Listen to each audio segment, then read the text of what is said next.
चूँकि मैं ये नंबर नहीं रखना चाहता था, लेकिन चूँकि मान्यवर सांसद पूछ रहे हैं इसलिए मैं नंबर रखना चाहूँगा, लेकिन इसमें बहुत ही संवेदना के साथ इस विषय को रखना चाहिए।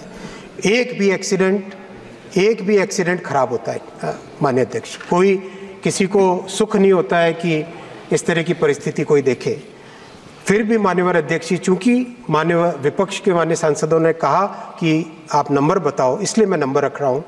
यूपीए के कार्यकाल में 171 के आसपास एक्सीडेंट्स साल के एवरेज होते थे, 171, वो करीब 68% 68% कम हुए हैं। अभी भी अध्यक्ष जी हमें उस पे कहीं कोई संतोष नहीं करना चाहिए, कहीं भी संतोष नहीं करना चाहिए। पक्ष हो, विपक्ष हो, अपक्ष हो, कोई भी हो, हम सबको मिलके एक एक विषय पे, सेफ्टी के हर विषय पे पूरा दिल जी जान से, जितनी हमारी बुद्धि है, जितनी हमारी मेहनत है, जितना भी हम प्रयास कर सकते हैं वो पूरा प्रयास करना चाहिए। और वो प्रयास करने के लिए हम कटिबद्ध हैं, संकल्पबद्ध है, और कैसे भी उसको हर तरीके से उसको रोकने का पूरा प्रयास रहेगा। इसमें कहीं कोई संशय नहीं है, कोई संशय नहीं है इसमें।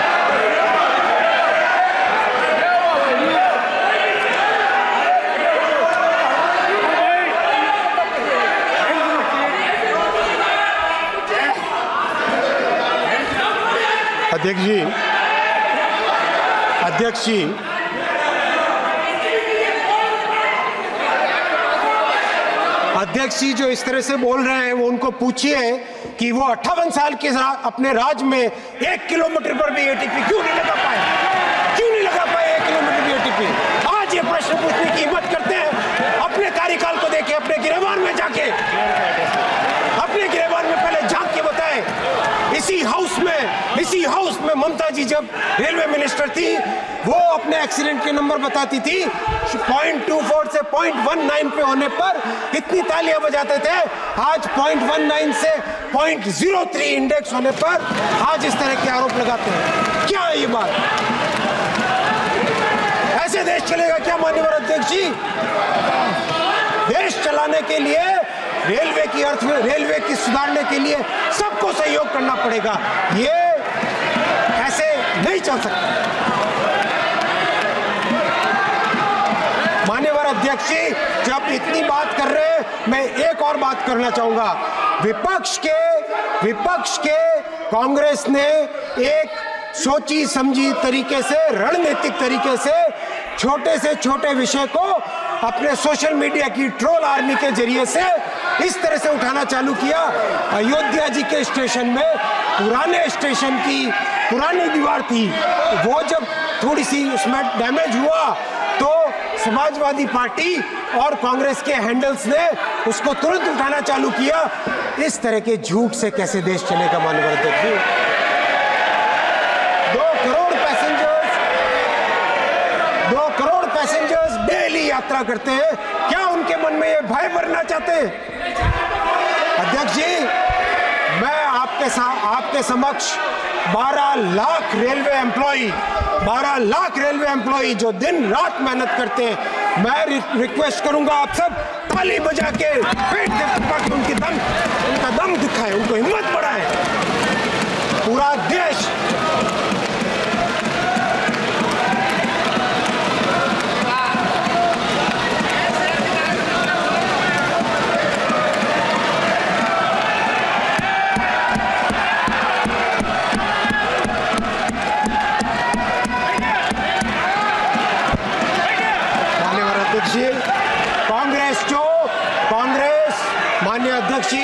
कांग्रेस जो झूठ की दुकान लगाने में लगी हुई है वो दुकान नहीं चलेगी।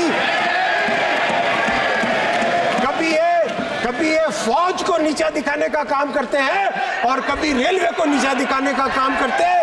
ये राजनीति नहीं चलेगी अध्यक्ष जी रेलवे में वो ताकत है कि मैं आपको कहना चाहूंगा, मैं रिकॉर्ड पे रखना चाहूंगा रेलवे में वो ताकत है अध्यक्ष जी कि देश की कोई भी समस्या हो उसके लिए हमारे इंजीनियर्स, हमारे टेक्निकल लोग इतनी ताकत रखते हैं कि बड़े से बड़े चैलेंज को फेस करेंगे।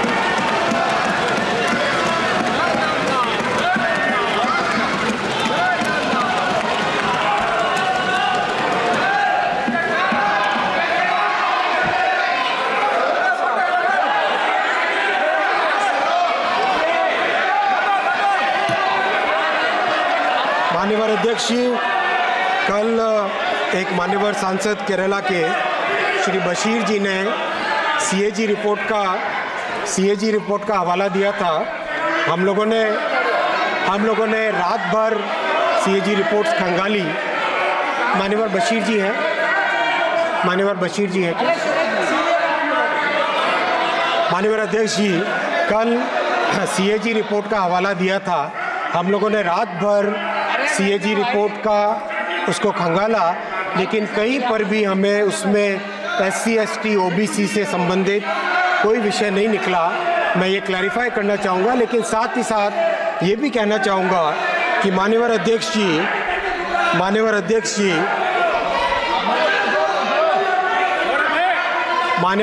जी, पिछले 10 वर्षों में अगर रिक्रूटमेंट की बात करें अध्यक्ष जी, 2004 से 14 का यूपीए का कार्यकाल मात्र 4,11,000 रिक्रूटमेंट इन्होंने किया था रेलवे में। और माननीय अध्यक्ष जी, 2014 से 2024 में एनडीए के 10 वर्षों में 5,02,000 रिक्रूटमेंट हुआ। माननीय अध्यक्ष जी, रिक्रूटमेंट करने का आप चैलेंज देखिए। इस पूरे काम का चैलेंज अगर आप देखेंगे माननीय अध्यक्ष जी,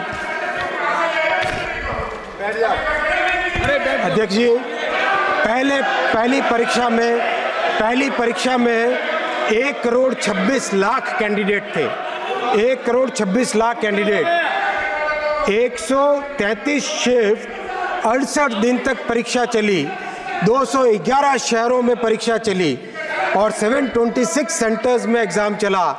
माननीय अध्यक्ष जी, एक भी कंप्लेंट उसमें नहीं। और मैं धन्यवाद देना चाहूँगा विपक्ष में मान्यवर सांसद महोदय ने पिछले टर्म में इस चीज़ को एक्नॉलेज भी किया था।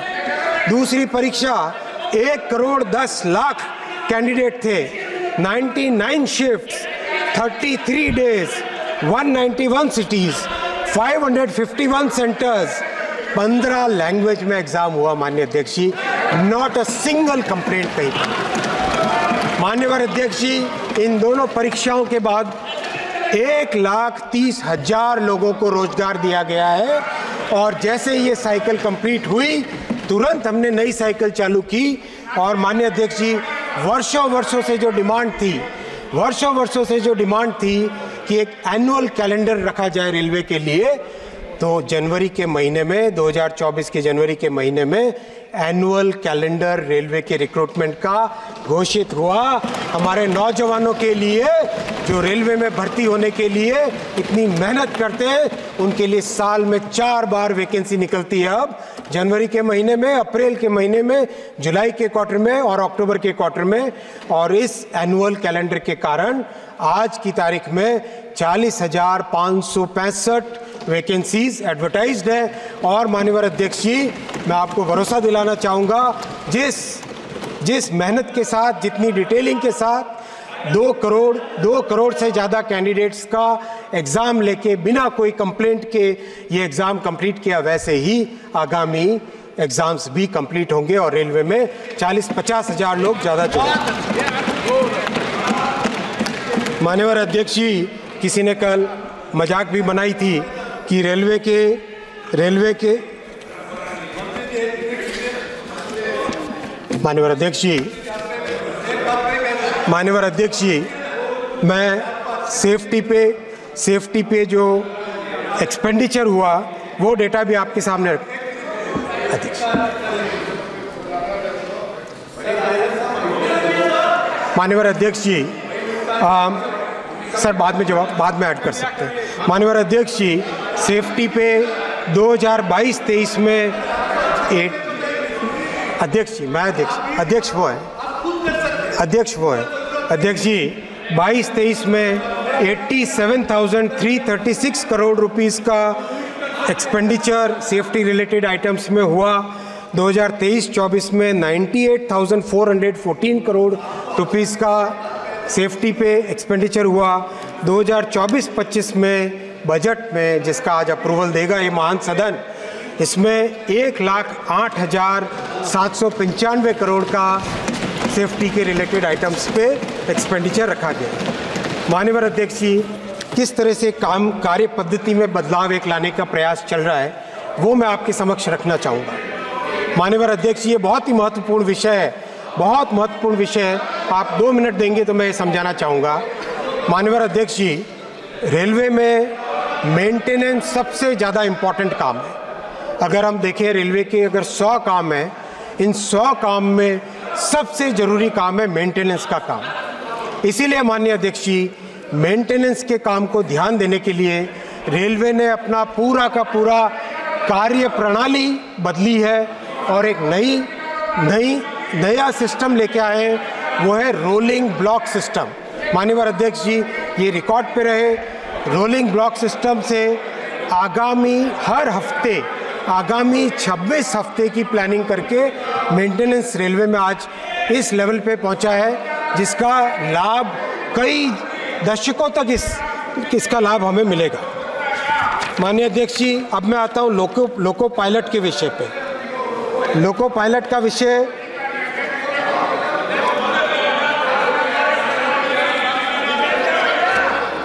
माननीय अध्यक्ष जी, लोको पायलट का विषय कई माननीय सांसदों ने उठाया। मैं आपको बहुत स्पष्ट तौर पे कहना चाहूँगा कि लोको पायलट रेल परिवार के बहुत ही महत्वपूर्ण सदस्य हैं और उनके लिए जो स्टेप्स लिए गए हैं वो स्टेप्स आपके सामने रखूँगा, मैं आपके सामने रखूँगा। माननीय अध्यक्ष जी, लोको पायलट जब अपनी ड्यूटी कंप्लीट करके आते हैं तो वो रनिंग रूम में, ऐसा है केवल रील बनाने वाले लोग नहीं, हम मेहनत करने वाले लोग हैं, काम करने वाले लोग हैं। आपकी तरह रील बना के दिखाने वाले लोग नहीं, हम समझे ना। बैठो, बहुत हो गया, कुछ भी बोल देता है। माननीय अध्यक्ष जी, हाउस का ऑर्डर मिला, ये क्या तरीका है, कुछ भी बीच में बोल देते हैं।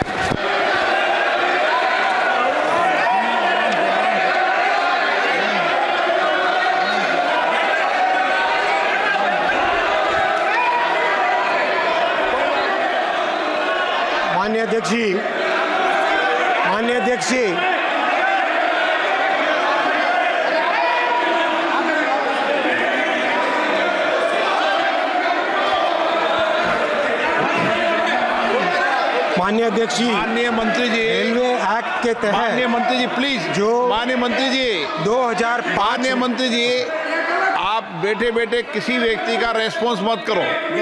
जी माननीय अध्यक्ष, जैसा आपका आदेश। माननीय अध्यक्ष, जैसा आपका आदेश। माननीय अध्यक्ष जी, लोको पायलट का कंप्लीट जो उनका तरीका होता है, वो देश में रेलवे एक्ट के तहत बनाए गए जो रूल्स है, और वो रूल्स माननीय अध्यक्ष जी 2005 नोट करना भाई, 2005 में बनाए गए रूल्स के हिसाब से लोको पायलट का सारा कार्यकाल तय होता है। माननीय अध्यक्ष जी, उसी के हिसाब से लोको पायलट की जो एवरेज टाइम और जो रेस्ट का टाइम होता है वो उसके हिसाब से डिफाइन होता है। मैं माननीय अध्यक्ष जी रिकॉर्ड पर रखना चाहूँगा, 2016 में 2005 और 2016 की नोट करें डेट्स, 2016 में इन रूल्स को अमेंड करके, इन रूल्स में बदलाव लाके लोको पायलट्स को और ज़्यादा सुविधाएं दी गई। और माननीय अध्यक्ष जी 558 सारे के सारे 558 रनिंग रूम्स को एयर कंडीशन किया गया। 558 सारे के सारे रनिंग रूम्स को एयर कंडीशन किया गया। माननीय अध्यक्ष जी, लोकोमोटिव की कैब, माननीय अध्यक्ष जी, लोकोमोटिव की कैब में बहुत वाइब्रेशन होता है, बहुत हीट होती है, इसीलिए 7,000 से ज़्यादा लोगों की कैब्स को एयर कंडीशन करके उसमें अर्गोनॉमिक डिज़ाइन से लाया गया है।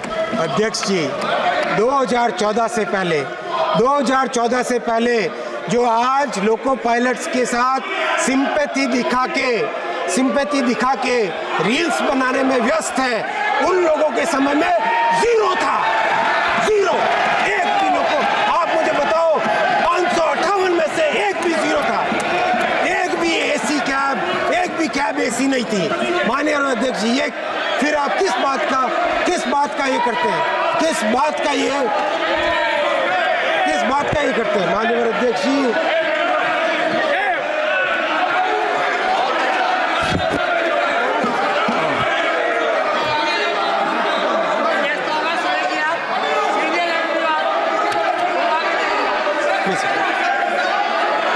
माननीय अध्यक्ष जी, मैं आऊँगा।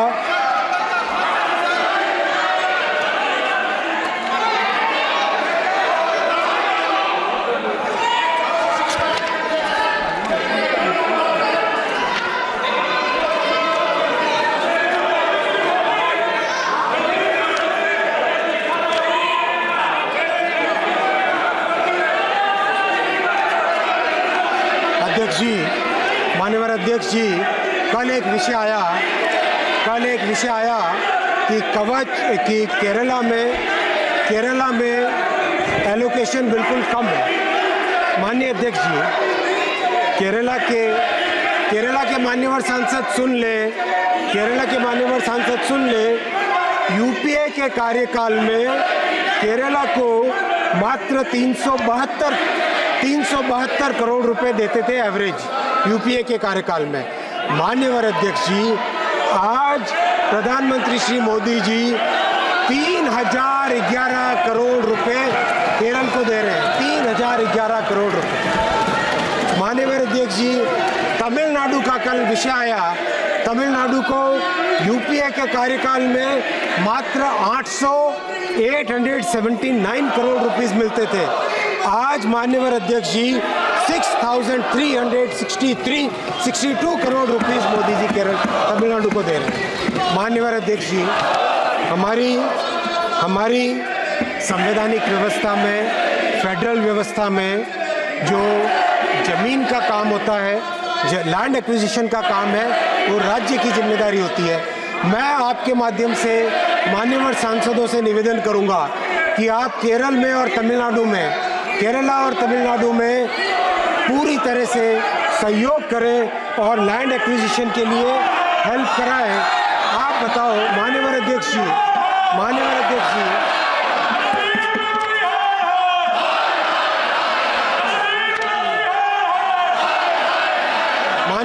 जी, कल कई प्रोजेक्ट्स के नाम लिए गए। I will speak in English for the benefit of Tamil Nadu honorable MPs. Honorable Speaker Sir, if you look at any of these projects, Attipattur new line, we require 189 hectares of land. The land acquired is zero. If you look at Madurai Tuticorin Aruppukkottai new line, the land required is 871 hectares.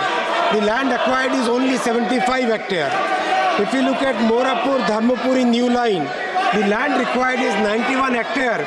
The land which has been acquired by the government of Tamil Nadu is only zero. That is the condition, Honorable Speaker Sir, we require 2,749 hectares land in Tamil Nadu to complete the projects. Unfortunately, only 807 hectares of land has been acquired. Honorable Chairman Sir, whatever we can allot, what's important is that the states must also come forward and acquire the land, make sure that the cooperation is given so that we can complete the railway projects.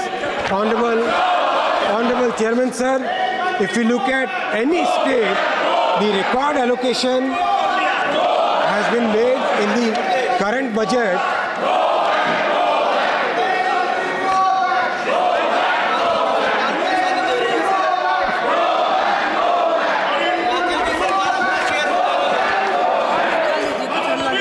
मान्यवर अध्यक्ष